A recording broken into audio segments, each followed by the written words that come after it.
आप सबको मेरी नमस्ते। मेरा नाम है अजय और मैं इस चैनल में आपको कहानियां सुनाता हूं। कभी तीसरी शक्ति के प्रकोप के बारे में बताता हूं तो कभी देव के चमत्कार किस्से सुनाता हूं।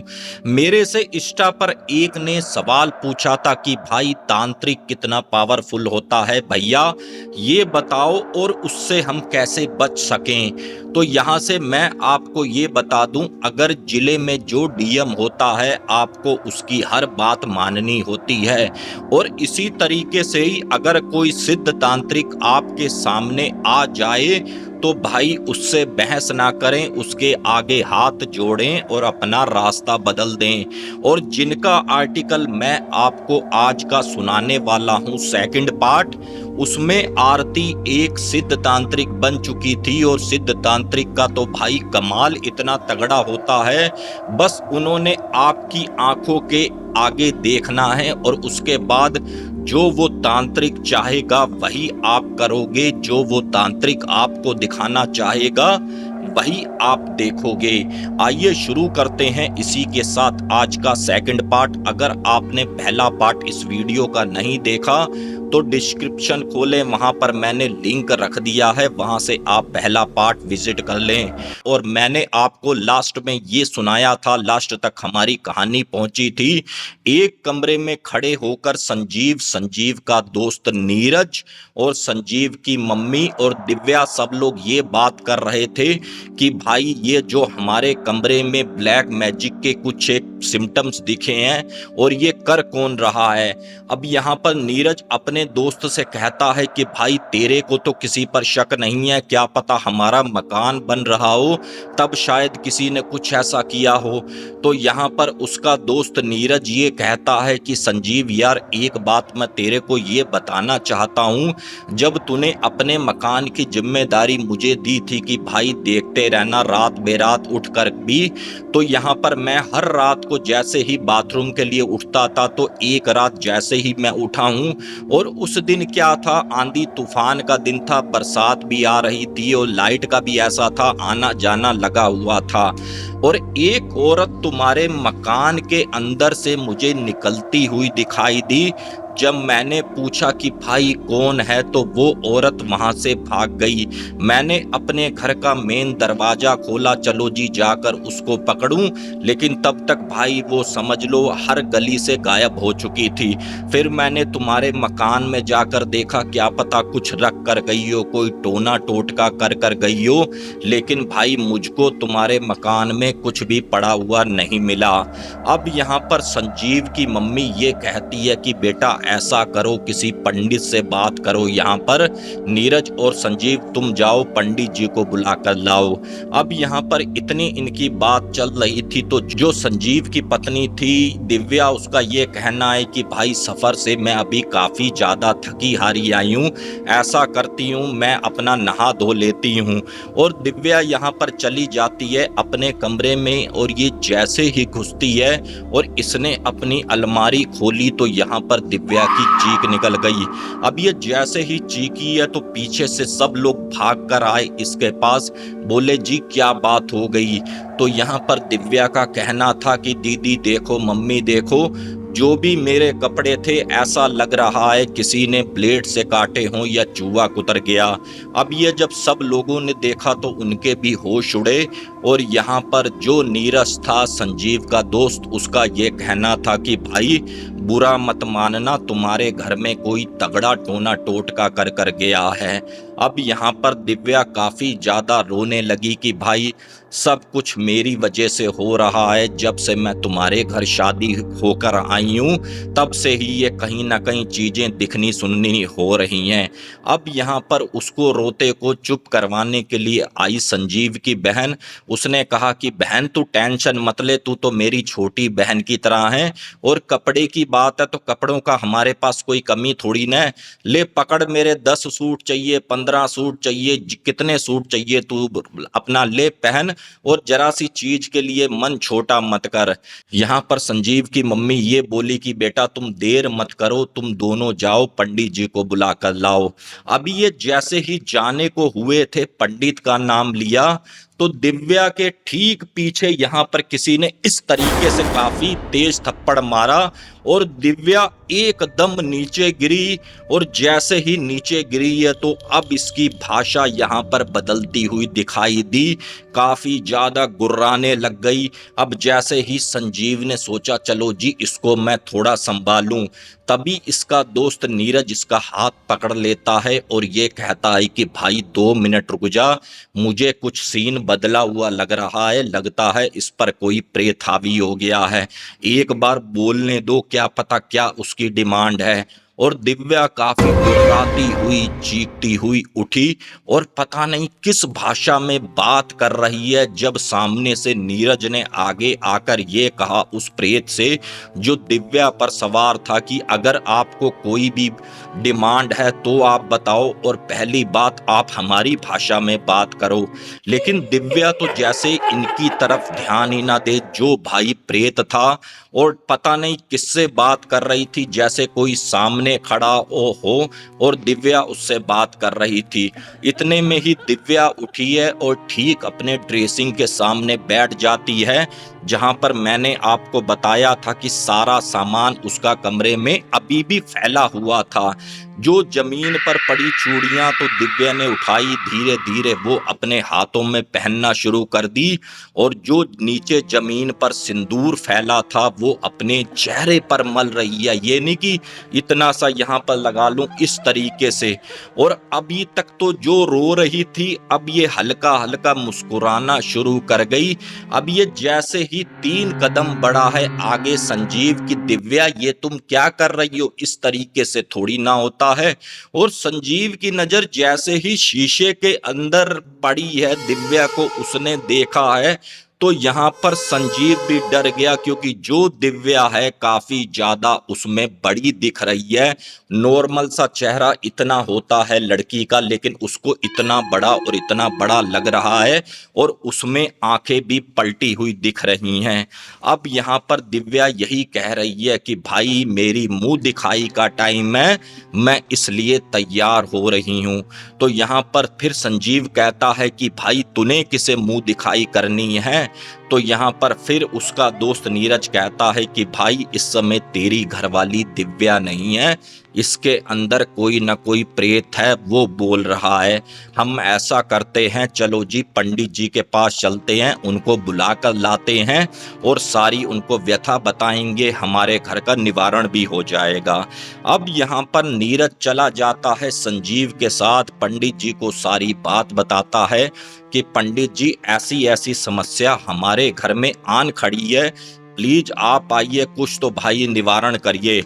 अब यहाँ पर पंडित जी ये कहते हैं कि बेटा ऐसा करो, तुम दोनों जने चलो, मैं भी तुम्हारे पीछे पीछे अभी आता हूँ, थोड़ा सा भाई काम निपटा लूं।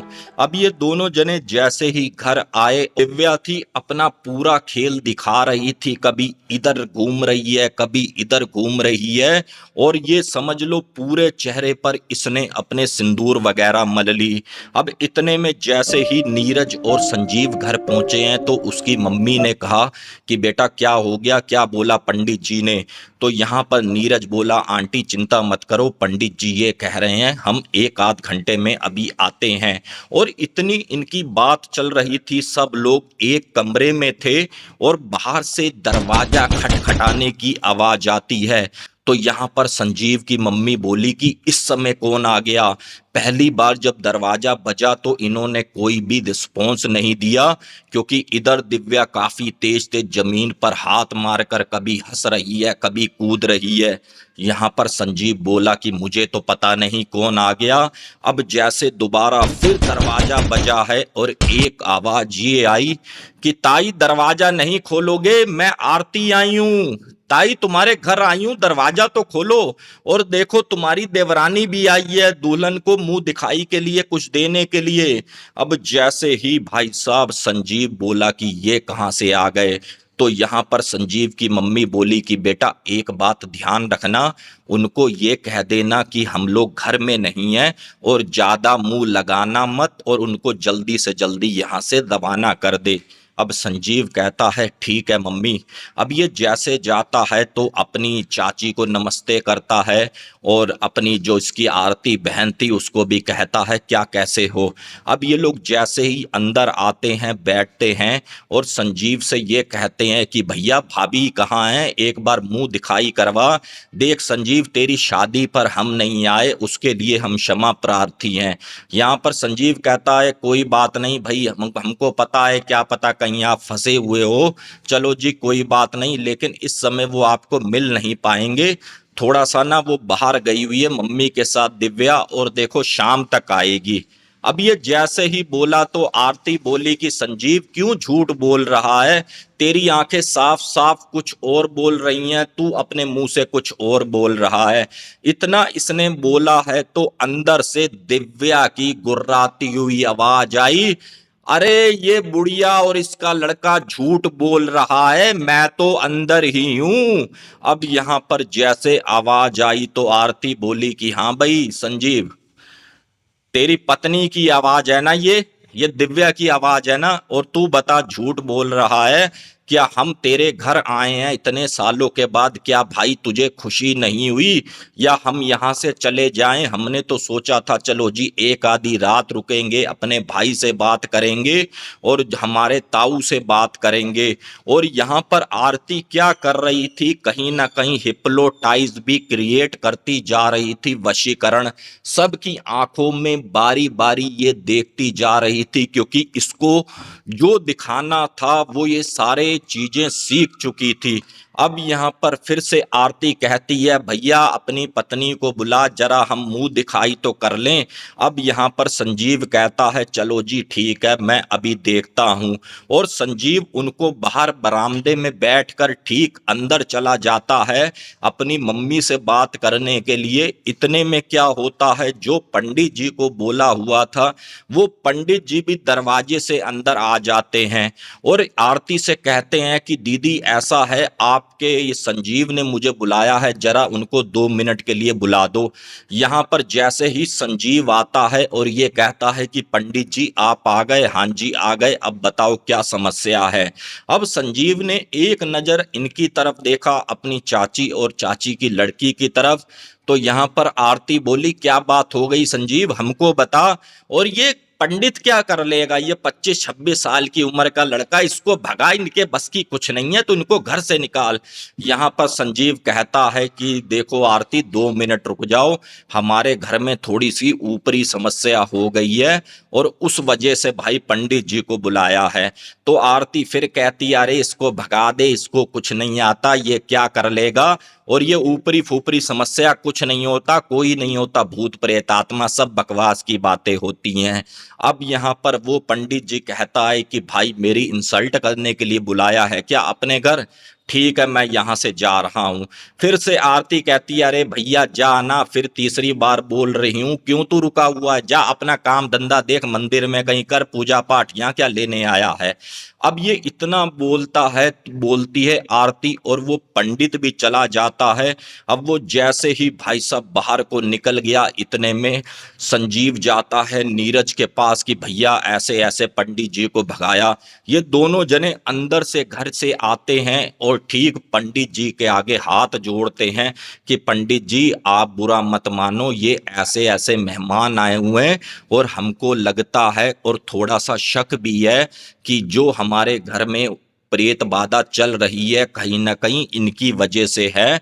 और आप पंडित जी बुरा मत मानो, थोड़ा सा हमको समय दो, हम इनको अभी चाय पानी नाश्ता करवा कर यहाँ से भगा देंगे। तो यहाँ पर पंडित जी को भी तरस आया। पंडित जी बोले चलो ठीक है, मैं तुम्हारा इंतजार कर रहा हूँ। और जो इसका दोस्त नीरज था उसका ये कहना था कि पंडित जी ठीक हमारा सामने घर है, आप हमारे घर में बैठो चाय पानी की, जब तक हम आपकी व्यवस्था करवाते हैं। अब पंडित जी बोले इसकी कोई ज़रूरत नहीं है और मैं किसी के घर का खाता पीता भी नहीं हूँ। पंडित जी क्या हुआ, उन्हीं घर के बाहर एक पेड़ होता है और पेड़ के किनारे अपना आसन लगाकर बैठ जाते हैं। और इतने में नीरज और अपना संजीव फिर से अंदर जाते हैं और आरती फिर कहती है कि भैया भाभी की मुंह दिखाई तो करवाओ, हम तो भाभी की शक्ल देखने को तरस गए हैं। अब यहाँ पर संजीव कुछ नहीं बोलता है और ये कहता है कि चलो जी अंदर जाकर अभी देखता हूँ। अब ये जैसे ही अंदर गया है और अपनी मम्मी से ये कहते हैं कि मम्मी ऐसा है, वो आरती और उसकी मम्मी तो भैया मुंह दिखाई की जिद कर रही है, अब बताओ क्या करना है। और यहाँ पर उसकी मम्मी ये कहती है कि चाहे कुछ भी हो जाए, मुंह दिखाई तो हम यहाँ पर होने नहीं देंगे। और तू ऐसा कर, अगर अब मुंह दिखाई की बात करें तो भैया तू उनकी जो तेरी शादी की फोटो है उसको ले जाकर दिखा दे, उसी से ही मुंह दिखाई हो जाएगी। अब यहाँ पर संजीव फिर जाता है कि देख आरती और चाची जी, मुंह दिखाई अभी पॉसिबल नहीं है, और आप ऐसा करो, अगर आपने मुंह दिखाई करनी है तो ये फोटो मैं आपको दिखा देता हूं, आप इस फोटो के जरिए मुंह दिखाई कर लो। अब यहाँ पर जैसे ही आरती ने फोटो देखा है और आरती की मम्मी ने फोटो देखा है और ये कहा कि भैया बहू रानी तो बहुत सुंदर है, हम तो उसके लिए तोहफा भी लाए थे, लेकिन भाई तुम मुंह दिखाई कर ही नहीं रहे हो। अब जब इतनी बात हुई है तो आरती ने ये कहा कि भाई तुम्हारे घर में आए हैं, कोई संस्कार भी होते हैं, कोई इज्जत भी होती है, ज़्यादा नहीं तो कम से कम एक एक कप चाय हमको पिला दो। तो यहाँ पर नीरज भी बोला यार जल्दी से चाय बनवाओ, इनको चाय पिलाओ और यहाँ से भगाओ। अब यहाँ पर संजीव अपनी बहन से कहता है कि दीदी ऐसा करो, जल्दी से तुम इनके लिए 2 कप चाय बनाओ और ये यहाँ से निकलें। और इतने में क्या होता है, ये सब अंदर बिजी हो जाते हैं और बाहर जो इनके ताऊ बैठे थे बराबर में, वो कुछ भी नहीं बोल रहे थे, क्योंकि सबसे पहला वशीकरण ये अपने ताऊ पर कर चुके थे। और यहाँ पर आरती क्या करती है, जो बाहर सिंगल दीवान पड़ा था उसी के ऊपर बैठती है और अपने बैग से एक सफेद कलर का कपड़ा निकालती है। उसी कपड़े में कुछ एक पुरानी चूड़ियां, कुछ एक टूटी चूड़ियां, कुछ इस्तेमाल किया हुआ सिंदूर, इस तरीके के सामान को ये छांट रही थी। और छांट कर इसने जैसे ही अलग कर लिया, जो सही सामान था एक पोटली में रख लिया। और इधर क्या था, इधर जैसे ही चाय आई है और इतने में ये सामान अपना सब कुछ सेटल कर चुके थे। अब यहाँ पर इन्होंने एक एक कप चाय पी, अभी 2 घुट्टी चाय पिए हैं। तो ये बोला कि भाई संजीव मुंह दिखाई करवा दे, फिर मैं कह रही हूँ, या फिर मैं अपने आप बुला लूं। यहाँ पर संजीव बोला आरती तुझे कितनी बार कहूं कि उसकी तबीयत थोड़ा सही नहीं है, अरे तेरा घर कौन सा दूर है, तू कल आ जाना, परसों आ जाना, मुंह दिखाई कर लेना, इसमें कौन सी बड़ी बात है। अब यहाँ पर इतना जब सुना है आरती ने, तो आरती ने एक ही आवाज मारी, अरे भाई कहाँ पर है तू, जल्दी से आ जा, मैं तुझे बुला रही हूँ। और उधर जब ये आवाज पहुंची है दिव्या तक, तो दिव्या काफी ज्यादा गुर्राने लग गई। नीरज भी अंदर खड़ा है, नीरज की पत्नी भी अंदर खड़ी है, संजीव की मम्मी भी अंदर खड़ी है। अब वो यहाँ पर दिव्या जैसे ही जाने को हुई तो संजीव की मम्मी बोली कि बेटा नहीं जाना उनके पास। तो यहाँ पर बदली हुई आवाज में दिव्या क्या बोली, अरे मालकिन है मेरी वो मालकिन, मैं उसकी दासी हूँ, अगर वो बुलाएगी तो क्या मैं ना जाऊं। और इतना बोलती है और ये तीनों जने जैसे ही सामने खड़े होते हैं, दिव्या इस तरीके से हाथ करती है और उसका हाथ का फोर्स इतना तगड़ा था कि तीनों जने दीवार से चिपक जाते हैं। और इतना लंबा घूंघट किया हुआ दिव्या ने, और ठीक जाकर बीच में नीचे बैठ जाती है। और यहाँ पर एक काम नीरज की पत्नी ने काफी ज्यादा समझदारी वाला किया, वो सीधा अपने सामने वाले घर में भागी और ये बोली कि पंडित जी जल्दी से चलो, यहाँ पर मामला बिगड़ता जा रहा है। और पंडित जी भी उसके साथ जैसे ही आए हैं तो आरती की नजर पड़ी और ये बोली कि पंडित तू फिर से यहाँ पर आ गया और तू क्या लेने आ रहा है, यहाँ पर कोई भी समस्या नहीं है। और संजीव ऐसा करो, इसको चाय पानी पिलाओ, 150 रुपए इसके हाथ में रखो, यहाँ से इसको भगाओ। यहाँ पर पंडित जी ने भी काफी ज्यादा पेशेंस रखा और समझ गए थे कि मामला कहीं ना कहीं यही खराब कर रही है। तो पंडित जी ने फिर से वही बात आरती से भी कही कि मैं समझ गया हूं ये सारा किया धरा बहन जी आपका है, ये सब कर कर आपको क्या मिल रहा है। तो यहाँ पर आरती मुस्कुराती हुई बोली कि भाई हम तो मुंह दिखाई करने के लिए आए थे अपनी भाभी की, और मुंह दिखाई आज 100% होगी, हम मुंह दिखाई कर कर जाएंगे। तो यहाँ पर पंडित जी कहते हैं कि हमने कब रोका मुंह दिखाई को, अच्छे से आप करिए। अब यहाँ पर जैसे ही दिव्या का ये घूंघट ऊपर करने को, तो पंडित जी बोले 1 मिनट रुक जाओ, खाली हाथ मुंह दिखाई नहीं होती है, कुछ ना कुछ भाई बहू रानी के लिए गिफ्ट भी होना चाहिए। अब यहाँ पर संजीव से कहते हैं कि बेटा जल्दी से अपनी किचन से चावल लेकर आओ। अब ये जैसे ही चावल लेकर आया है और पंडित जी ने ये कहा कि सब जने अपनी मुट्ठी में थोड़े थोड़े चावल दबा लो, और ये बात आरती को बहुत ज्यादा बुरी लग रही थी कि भैया अपने हाथ खाली करो, ऐसा सही नहीं रहता, देखो भाई ये सब चीजें सही नहीं है। अब इस पर जब आरती को काफी ज्यादा गुस्सा आ रहा था तो पंडित ये बोला कि बहन जी इसमें घबराने वाली क्या बात है, मुंह दिखाई में भाई कुछ ना कुछ गिफ्ट तो देना ही पड़ता है, चलो पैसे से अच्छा हम अपनी छोटी बहन को अनाज गिफ्ट दे दें। अब यहाँ पर जब आरती को काफी ज्यादा गुस्सा आया और आरती ने जब इस तरीके से घूंघट उठाया है दिव्या का, तो उसमें क्या दिखा कि दिव्या का यहाँ पर सिर ही नहीं है। जब सब लोगों ने देखा तो एकदम से डर गए और ये यहाँ पर घबरा गए, और यहाँ पर आरती सब पर अपना तगड़ा वशीकरण कर चुकी थी। जो आरती ने दिखाना था वही सब कुछ सब लोग देख रहे थे। वो तो भला हो यहाँ पर पंडित जी का, पंडित जी ने तुरंत अपने बैग से गंगा जल निकाला और सब पर छिड़का, सब जने यहाँ पर नॉर्मल हों। अब यहाँ पर होता क्या है, जैसे ही घूंघट पड़ा हुआ है और यहाँ पर पंडित जी ये बोले कि ये तो भैया दिव्या नहीं है, संजीव बोला नहीं यही दिव्या है। तो यहाँ पर पंडित जी ये बोले कि जो ये दिखा रही है तुम ये देख रहे हो, यहाँ पर दिव्या आई ही नहीं है। और इतनी इनकी बात चल रही थी तो ठीक अंदर से दिव्या के चीखने की आवाज आती है। अब जैसे ही चीखने की आवाज आई और ये लोग समझ गए कि हाँ भाई कहीं ना कहीं मामला गलत सलत अब और भी ज्यादा हमारे तक हो चुका है।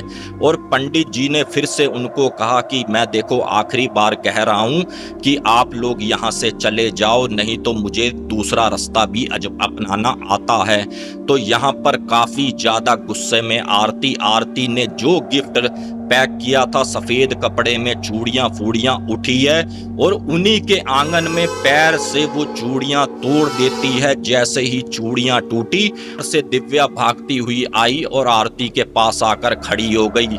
इतने में पंडित जी ने अपने बैग से फिर कोई मंदिर की विभूति निकाली और ठीक गेट पर बिछा दी और बोले कि अब जाकर दिखाओ। अब आरती कहीं ना कहीं दिव्या के पीछे छुप रही थी कि ये पंडित ये हटा ले आगे से, नहीं तो मुझसे कोई बुरा नहीं होगा, ये हटा ले। अब यहाँ पर काफी ज्यादा हो हल्ला हुआ तो यहाँ पर पंडित ने कहा कि ऐसा है तू यहाँ से निकल जा। अब जैसे ही यहाँ से भाई आरती जाने लगी तो उसने एक बात ये कही कि पंडित मैंने जो अपने बाप का बदला लेना था वो तो ले ही लिया, अब तू इनके उतारे करवाता फिर देखती हूँ कौन सा मंदिर इनका उतारा करवाएगा। इतना बोलती है और इस तरीके से छींटे मारती हुई और उसकी मम्मी वो लोग वहां से चले जाते हैं। और उसके बाद पंडित जी इनका सबका कीलन करते हैं घर का सॉरी, और उसके बाद भाई इनको उतारा भी होता है बारी बारी सबका।